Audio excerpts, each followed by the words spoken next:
November 17, 1943. Outside Novo Selo, eastern Belarus.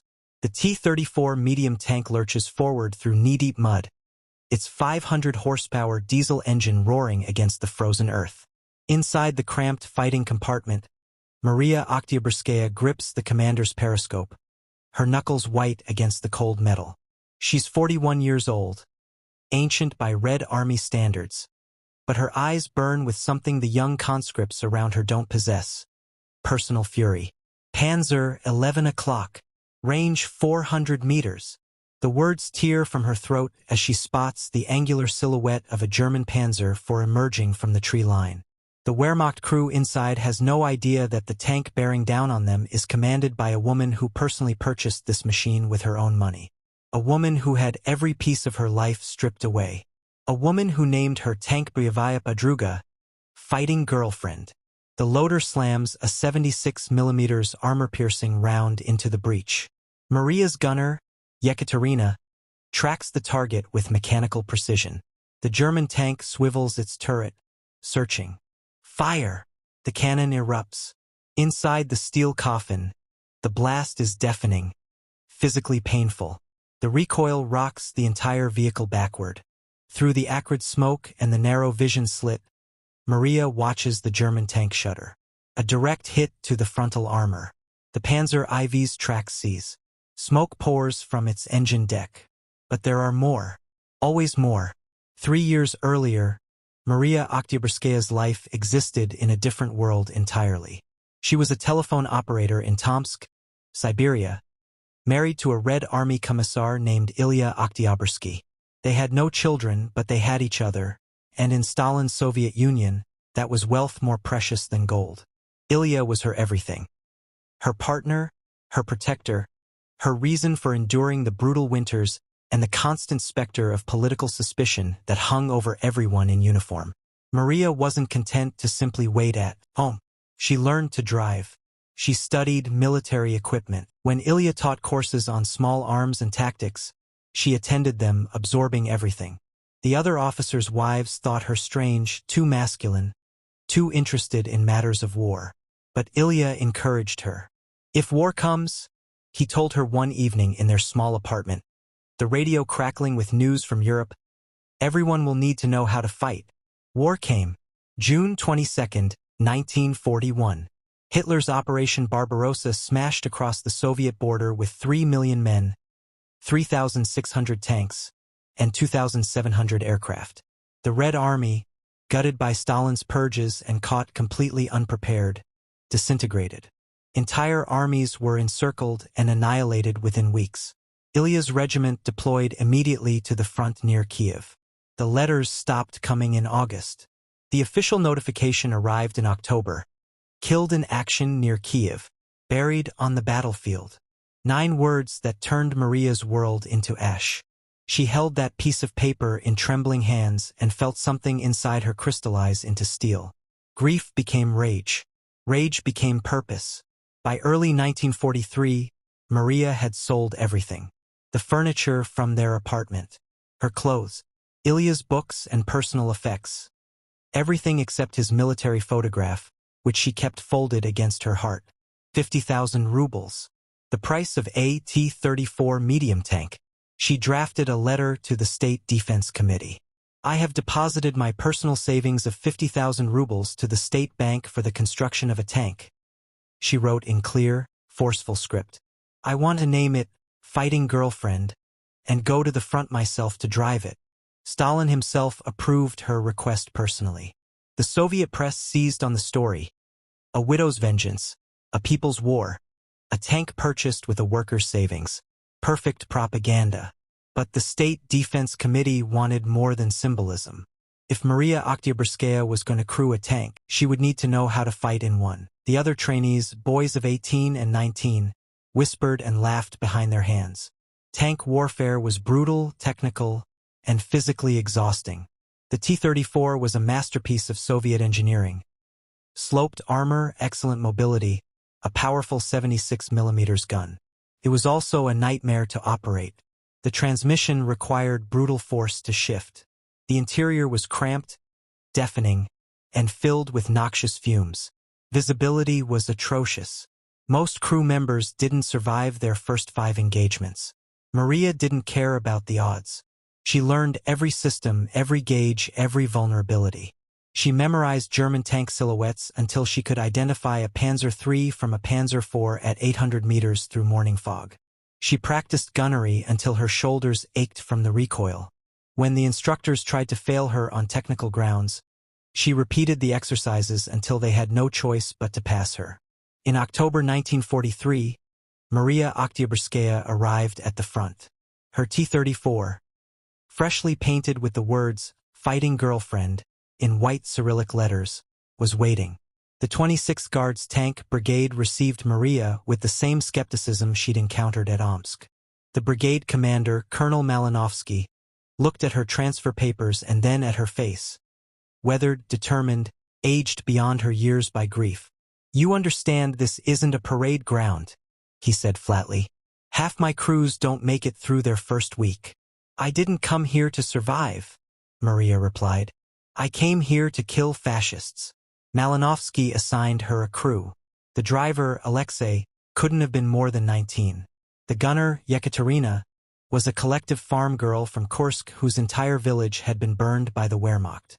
The loader, Mikhail, had lost 2 fingers on his left hand to frostbite during the retreat from Moscow.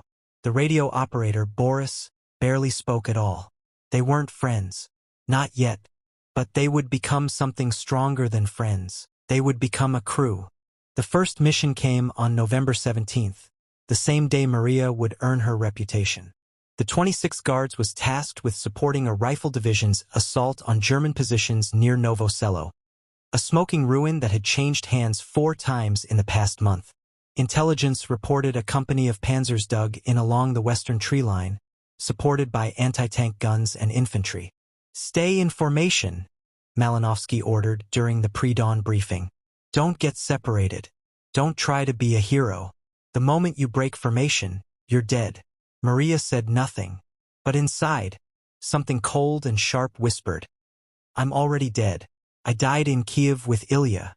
This is just vengeance wearing my face." At 0600 hours, the attack began.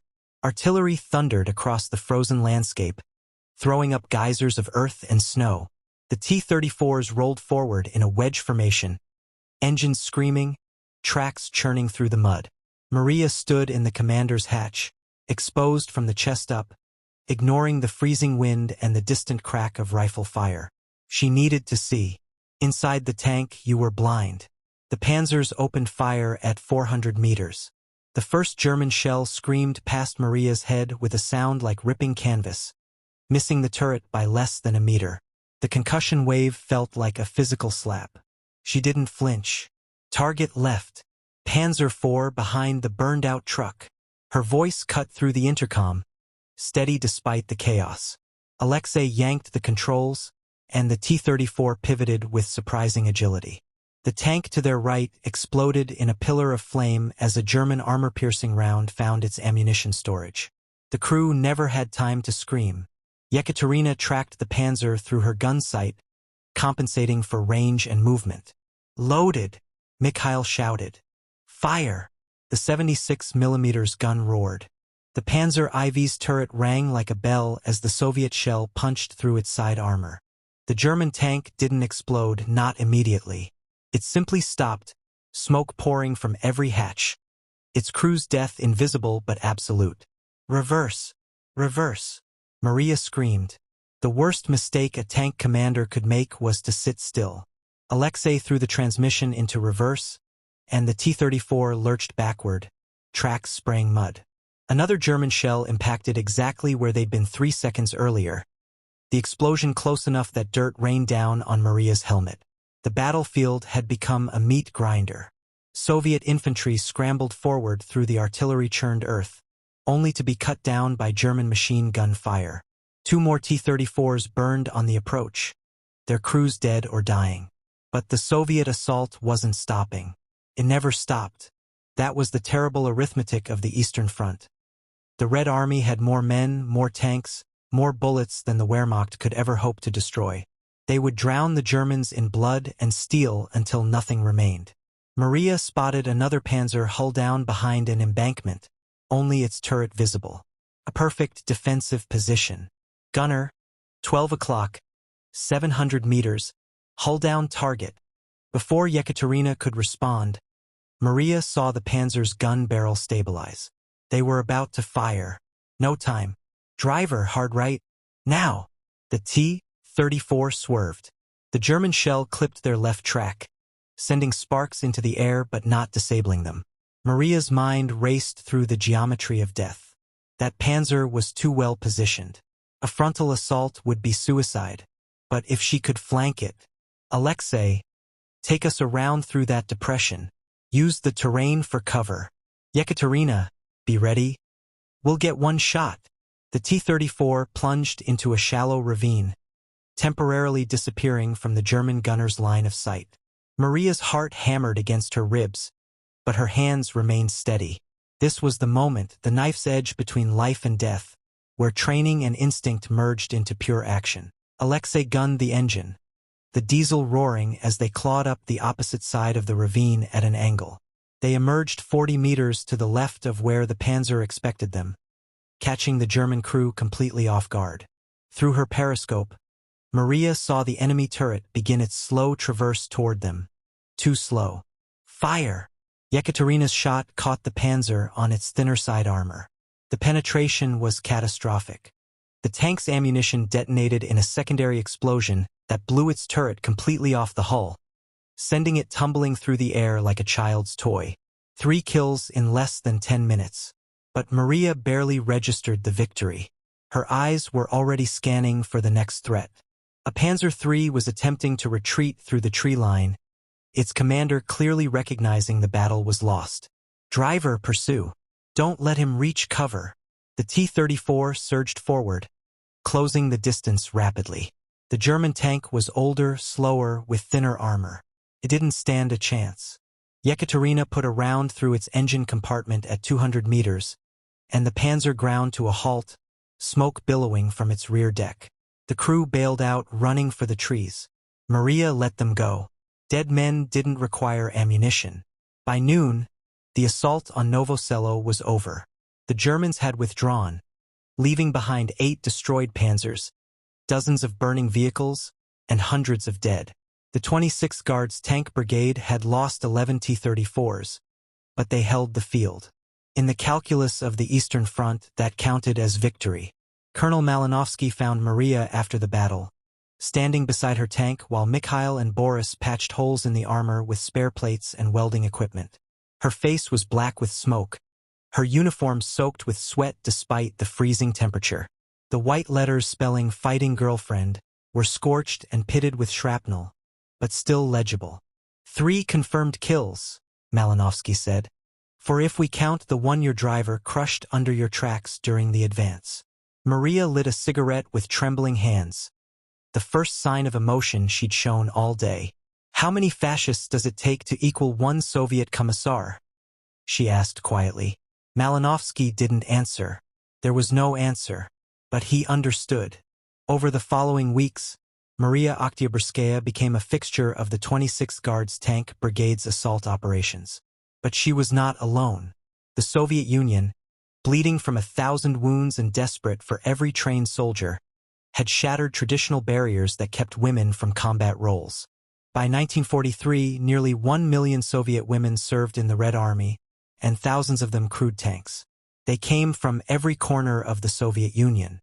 Factory workers from Leningrad, collective farm girls from Ukraine, teachers from Moscow, university students from Siberia. The war didn't discriminate, and neither did the tank schools. If you could learn the systems, withstand the physical punishment, and demonstrate the ice-cold courage required to charge German anti-tank guns, they gave you a tank. Alexander Samosenko commanded a T-34 in the 1st Guards Tank Army and rose to become a tank battalion deputy commander, one of the only women to command an entire tank unit. Maria Laganova served as a mechanic driver, navigating her T-34 through the hell of Stalingrad's rubble-choked streets. Yekaterina Petliuk, fighting alongside Maria in the same brigade, proved herself an exceptional gunner with 12 confirmed kills. The Germans, indoctrinated with Nazi ideology about racial and gender superiority, struggled to comprehend what they were facing. Propaganda had taught them that Soviets were subhuman, that women were weak and emotional, incapable of military discipline. Then they encountered women like Maria, tactically brilliant, utterly fearless, and consumed with a hatred that made them more dangerous than any conscript. Throughout November and December 1943, Fighting Girlfriend became a name whispered along the front lines, both Soviet and German. Maria's kill count climbed. 6 Panzers, then 10, then 14. She destroyed anti-tank guns, machine gun nests, and fortified positions. During one engagement near Vitebsk, she personally directed her crew to eliminate 2 German 88mm anti-aircraft guns that had been repurposed as tank killers, arguably the most lethal weapon the Wehrmacht possessed. But war extracts payment from everyone, and it always collects. January 17, 1944. The frozen approaches to Vitebsk, Belarus. The 26th Guards Tank Brigade was supporting yet another assault, this one aimed at cutting the vital rail lines supplying German Army Group Center. Intelligence had reported light resistance. Intelligence was wrong. The Soviet attack ran straight into a German defensive position anchored by dug-in Panthers, the Wehrmacht's newest and deadliest tank. 3 T-34s exploded before Maria even identified the threat. She saw the flash from a Panther's gun, saw the tracer streak toward Lieutenant Sokolov's tank, saw the T-34's turret blow off in a spray of molten metal. All units, Panthers at 10 o'clock, spread formation and advance through smoke. But there was no smoke, no artillery support, just open ground and German gunners who'd been practicing their craft since 1939. The only way through hell was straight ahead. Range 800 meters. Yekaterina called out, "I have a shot. Take it." The 76mm gun fired. The round sparked off the Panther's sloped frontal armor, ricocheting harmlessly into the sky. They needed a flank shot, but there was no room to maneuver. Then Maria felt it. A tremendous impact that rang through the entire tank like a church bell. A German armor-piercing round had struck their right track, shearing through the links and tearing them apart. The T-34 lurched violently and ground to a halt, effectively immobilized. "We're hit. Track's gone," Alexei shouted, his voice climbing toward panic. Sitting still meant death. Every tanker knew it. A disabled tank was just a coffin waiting to be sealed. But Maria's mind was already racing through the options. They could bail out, try to reach Soviet lines on foot through 200 meters of open ground under machine gun fire. Or they could repair the track right here, right now, under fire. "Everyone out. Bring the tools. We're fixing it." The crew scrambled out into hell on earth. Artillery shells screamed overhead. Machine gun fire stitched patterns across the snow. Maria grabbed a sledgehammer and began knocking out the track pins, her movements efficient despite the chaos. A German machine gun found their position. Bullets sparked off the T-34's armor. One round caught Boris in the shoulder, spinning him around. He clutched the wound, blood seeping through his fingers, but stayed on his feet. "Keep working." 10 minutes passed. The old links came free. Mikhail and Alexei threaded new sections into place, their fingers fumbling in the cold. Around them, the battle continued its terrible symphony. Almost there. One more pin. That's when Maria saw it. A German Panther adjusting its gun barrel, the massive 75mm weapon rotating slowly toward them. They had maybe 10 seconds. She could run, save herself. Instead, Maria drove the final pin home with 3 massive hammer blows. "Get in. Now!" The crew scrambled for the hatches. The Panther fired. The shell struck the front glassy plate at an angle. The sheer kinetic energy transferred through the steel. Equipment tore loose. Yekaterina was thrown against the gun breech. But the track held. The repair held. They escaped that day, but war always collects its debts. On January 23rd, during another assault, an anti-tank round punched through Fighting Girlfriend's side armor. Maria took shrapnel through her abdomen. She died 2 months later in a Smolensk hospital, infection claiming what German steel could not finish.